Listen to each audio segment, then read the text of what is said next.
Hi, I'm Karolyn, and today I'd like to share with you a wonderful success story.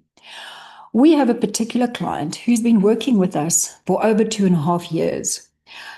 We would have weekly sessions, then she'd take a break for a couple of months and let the learning settle in and practice. Then she'd come back for a couple more sessions, and so the years have gone by. And recently, she's called me with this new dilemma, which I find quite fascinating.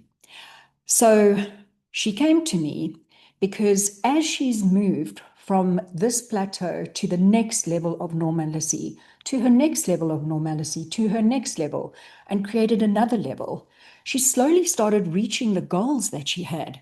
She's feeling better. She's vibrant. She's energetic.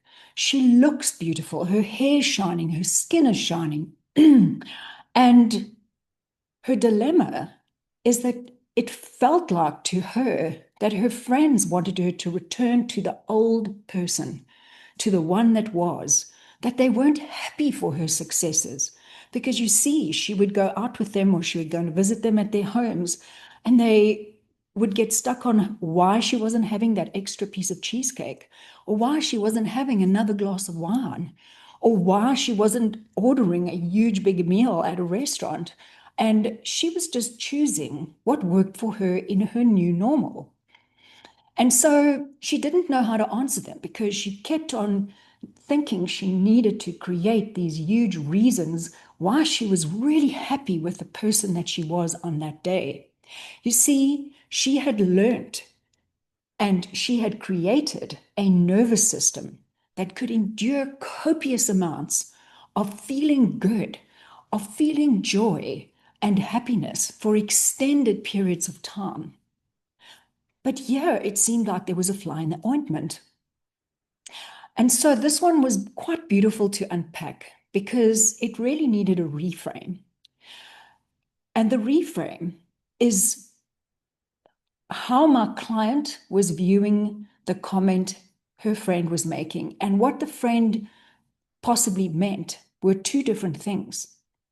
So instead of her giving a whole long reason why she wasn't going to have that extra cheesecake, I asked her to take a feather out of my grandson's cap.